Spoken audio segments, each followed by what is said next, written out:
So actually for a really long time, since Mandy kidded a couple of years ago, she's had this on and off stone in the teat, which is just a calcium deposit. And it's quite common in dairy animals, but it can get in the way of the milk flow. So it doesn't hurt her or anything, but it can make it quite difficult for me to milk. When it first happened, it was really scary to me. So I did try and fix the situation. You can see that in a previous vlog. But now I've found, after talking to a vet who said if it's not a really big scary one that's really causing any pain or stopping the milk flow completely, or basically unavoidable, then if you can just get by and leave it there, then that's a lot healthier for the animal than trying to remove it or anything. So now I've got into this kind of wiggle that I do to get it out of the way. It's not working. It literally does normally work. Today, I don't know, maybe it's a little more lodged down in there. Oh no, so you can, because it's like a tiny little stone, like about a quarter of the size of a pea, it basically falls down into the bottom of the teat and just gets in the way of the milk flow. So this teat, the far one here, doesn't have one, and so you can hear a good strong stream. When I squeeze this one, all right, sorry Mandy, when I squeeze this one, you can hear there's something in the way of the stream. It is still possible to milk her, but you can hear, and it's, I don't know if it's great, for her, if it's in the tip of the teat really. So what I do is I kind of try and push it up, and then I do what kids do, and I kind of shake to try and encourage it to just kind of move out the way of the milk flow. So really I want to bring it up and kind of to about here or something. I'm tickling her teats a little bit here. And yes, so that generally works, and then I start milking and it's out the way and I can just finish. Today it's not really happening so easily. She's pretty patient. She's a lot more patient than when she first got here. So she's, I think, gonna wait for me to milk her very slowly today. Generally this isn't a problem, and I've learnt a lot from going through it for a few years, and now it doesn't make me cry as it did initially. I think that's just what happens when you get a new animal, or any animal. Any sign of something that you don't understand, it really worries you. So if you've had this, then and you maybe have a different way of dealing with it, it'd be interesting to know. Come on.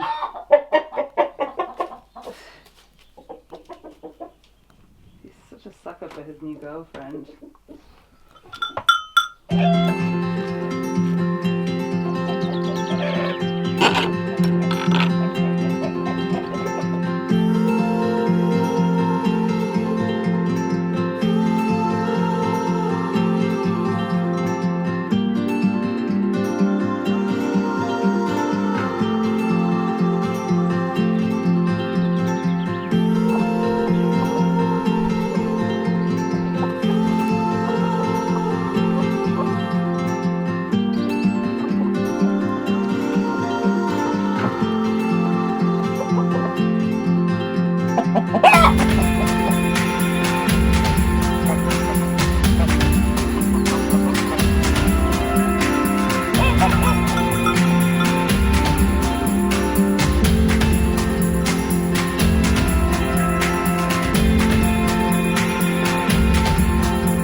been something that for the last few days we've seen the goats do. We knew that they liked trees. We had no idea they were going to eat kind of rotten central area of a tree. You know, they love these bits. They'll choose that over the kind of new spring growth. Apparently they'll kind of just enjoy this. I'm not 100% sure what they're getting from it in their diet.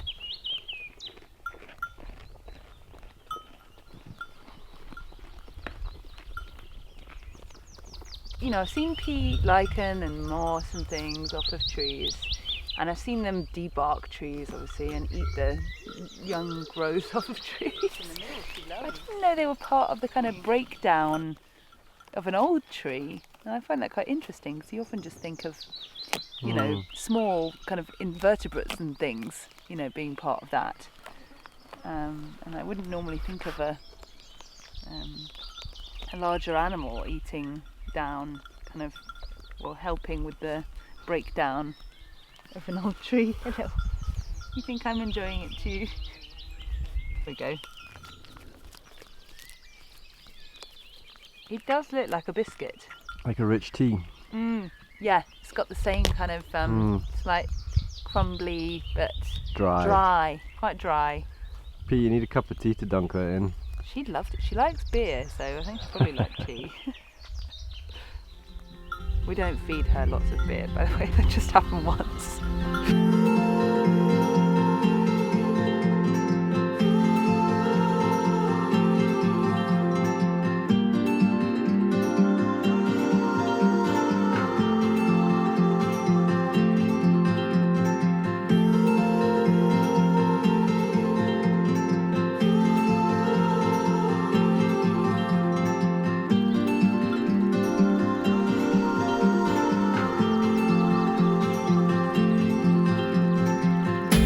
Good morning, everyone.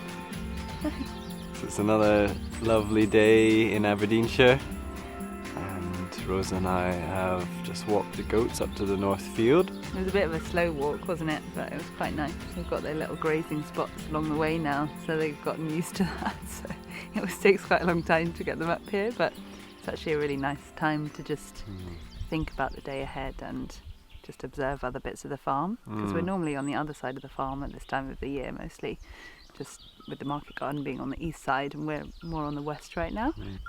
So what are we going to get up to today? We're going to get those peas in the ground. Do you think? Yeah. Peas and plough. Yeah, and a bit of fencing. We've got one Monge 2 bed prepared, ready for transplanting basically, but we've got to put up a trellis first. And then there's a bed next to that needs prepped as well. Okay, yeah. I think my mum and Andy are up for making a trellis. Really? Yeah. Okay, all right. I thought maybe we could start putting in some of the corner posts of the new plot, the new fence line down around the new plot. Yeah, yeah. Because if we can put in the heavy posts that require post banging, then I know that's a job that my mum and Andy were up for, was then attaching the smaller posts and the chicken wire and things. Cool. You and I could be banging in some corner posts while they're working on the pea trellis. When if I can start actually turning over the soil for the new plot, then you could always be planting out the Monge 2 or something. Yeah, I mean, I'd be keen to finish prepping the other beds. Yeah, you could do that. The peas, so that we could have 2 trellises, so we could plant them all out. Yeah. Nice lazy start to the day, walking these girls up to their grazing. Sounds like we've got peas, post banging, chicken wire, fencing, pea planting. Bit of ploughing maybe. Yeah. Yeah. So we'll see how it goes. We'll try not to add too many things to the list of the day, otherwise we just always don't get to the end of the list. So yeah, I mean, you might have been picking this up, folks, from previous vlogs, that we don't always hit our target, but unless it's really, really pressing, then we don't let that eat us up, because if we do need to get a job done, we can. We do, but you know, this is our absolute day-to-day 9 to 5, but it's not that. We finished at 5 yesterday, and I thought it felt so early. Yeah, so didn't know what to do with ourselves. Yeah. If you let it get to you that you haven't completed every single little job, then you know, you're not going to be very happy. No, exactly. Because everything's just ongoing. Just Yeah. if we don't get it done today, it rolls into the next day. Yeah. Unless it's really crucial, like moving completing the goose house and getting them in there yesterday was. They needed to be in a house for the night. Yeah. So. Well, and also because we need to get them out for ploughing the new plot, which is the big end game, is getting that plot done. Of course. Yeah. And so there's all these smaller jobs ahead of that that have to be completed to be able to get to the next stage. Which is why every job takes longer than you think, because it's not just that job. It's normally you come across 4 different jobs to get to that job. If it's either a physical job or calculating something in your head that you didn't realise you had to think about before you started. Things often take longer. Well, we can't really sit around for that much longer, probably, can we? No, well, I was going to say, who can get stressed anyway when you start a day like this? I know, it's so nice. This is a total habitat mountain goat. Yeah, this is like our alpine meadow up here in the north of the farm. Yeah, and it's going to slowly, I think, become clearer and clearer the more that the goats are grazing in it. So they are currently eating all the little leaves off of the raspberry canes. We don't want them to completely obliterate all the raspberries, but there's a lot of raspberries to the point where it's, you don't harvest the raspberries because there's just so many of them. Raspberry leaf is really great for them and really good for milk production as well, as far as I know. I think they're enjoying it. All right, guys. Yeah, should we get going? Let's go.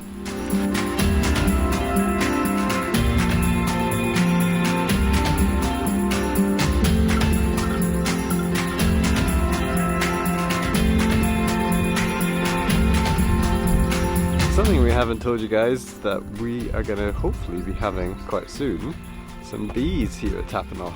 So yeah, we were approached by a local beekeeper, Colin, who I think watched our vlogs and found us online and approached us to see if we'd be interested in him keeping a couple of his hives on the farm here, and of course we totally were. We jumped at the opportunity because we've always felt like having bees here, but 1, we just don't have the knowledge, and 2, we're not sure we've got the time right now to completely dedicate ourselves to learning how to keep bees. So Colin is going to be coming here on and off to maintain the hives, and I think he's really pleased with the site because we've got so many different herbs and tree species and flowers that the bees are going to love. Of course, the coronavirus has slightly slowed down progress potentially. At some point over the next wee while, he'll arrive and get these 2 hives established with some bees, and we'll start getting honey on tap.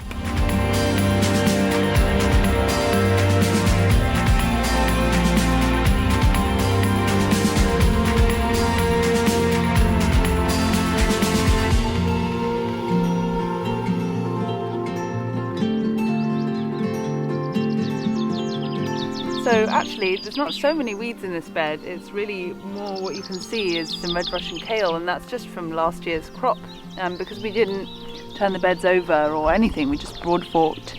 We really just left the base and the roots of the plants from last year. But yeah, the kale has sprouted up again, which is very good timing for us because we don't really have any greens growing other than wild ones. So to get some greens for our own home while we weed is good.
Welcome to the Shirley and Andy show, where everything doesn't go to plan, where we see all the differences between woman and man. The Andy and Shirley show. Ba-bum-bum.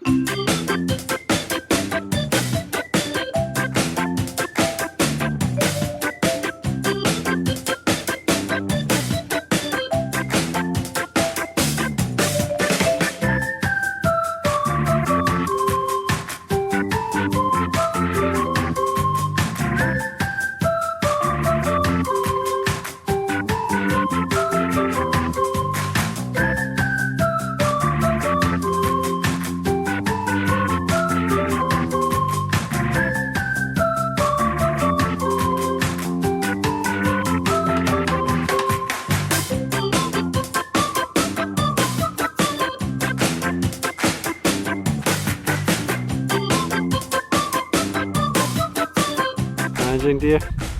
Yeah, that's the last one. Great. Cool, so Rose has just been taking down the south fence of the market garden, which is one of the ones that we're moving. It's amazing how taking down the fence changes the look of the place and the feel of the place. We're gonna take this fence, potentially move it down as the new southern boundary. We might use some new fencing for that. We're just about to put in some corner posts, defining the corners of some of the new plot and access path BCS roads. So we'll be banging them in a minute. Mum and Andy are up in plot 2, putting in our Monge 2 trellis. So yeah, it's all going good, changing very quickly in front of our eyes.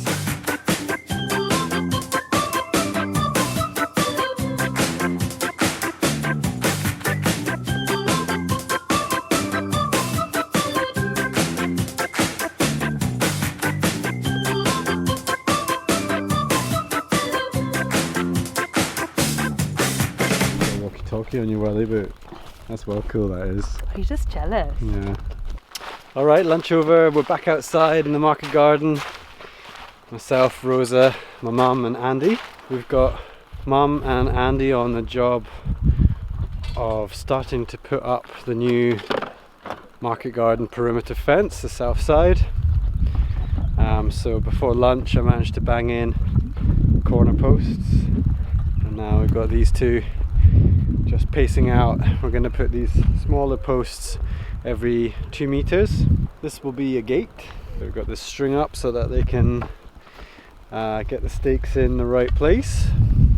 So this is all going to be the new veg beds when we get the tractor in and start forming them. We're going to be moving this old fence, which is the eastern boundary of the market garden. That's going to change too, and the north. So we've got quite a bit of fencing ahead of us, but it's going along pretty quickly. Yeah, Rose has finished taking out the old southern boundary fence line. We're going to reuse that chicken wire around the west field, which will help a lot with keeping the goats in where we want them.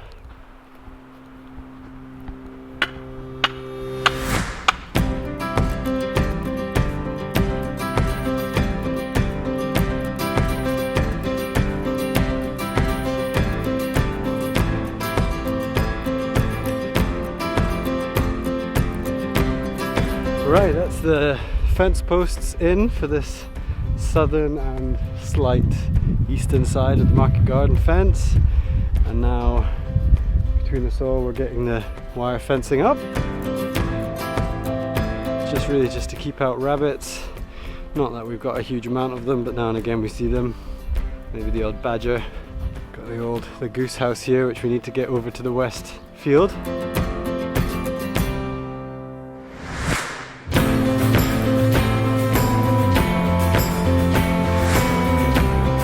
Rose and I have just got to get some of these Monge 2 finally in the ground now. Sun's ducked behind a cloud, so quite a nice time to transplant. I think it's just the 2 beds we've got to do. Rosa row. Should we do the peas? The main subject of the day, yeah. Well, we need to find 3 pathways. 3 pathways. Yeah, 3 pathways of landscape fabric, and we're going to run them down the path. Yeah. Because they're 1 metre wide and the path is only 45 centimetres. So, and then we spread the pathway out and it's going to go into the beds, then they will leave a gap in the middle, and that's where we're going to plant the peas. And so that means we won't be weeding as much basically around the pathways and the bits of the bed where the peas aren't planted. We did that last year and it worked pretty well. Yeah, it worked well. Okay, Yeah. so we're going to find some landscape fabric. In the blank section. I'll leave that up to you, and What are you doing then? I hate looking for landscape fabric. I'll take the peas up. Should I do that? You'd rather do that. That's the fun job, isn't it?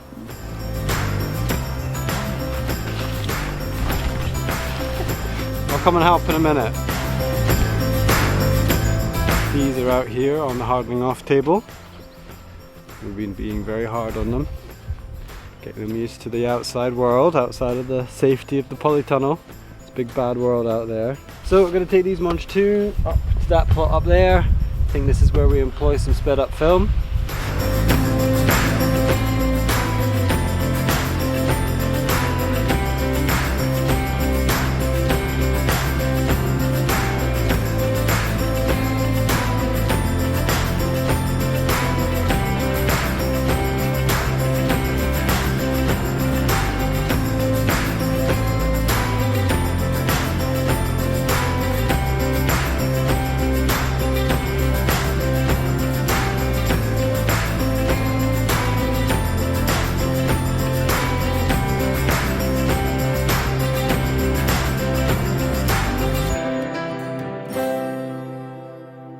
Alright folks, I think that's the end of the day for us. We didn't get stuck into the new plot, that'll be for tomorrow. A big project needs a good start, so we'll get into that, but we've got a lot done today. I think so, yeah. The garden looks completely different. Yeah. Finally got the peas planted out, almost got the peas in, yeah.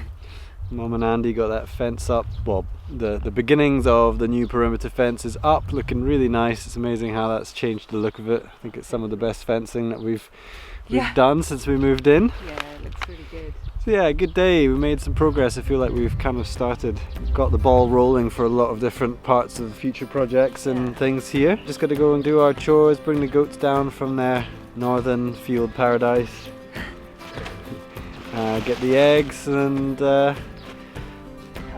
have dinner. And it all starts again tomorrow.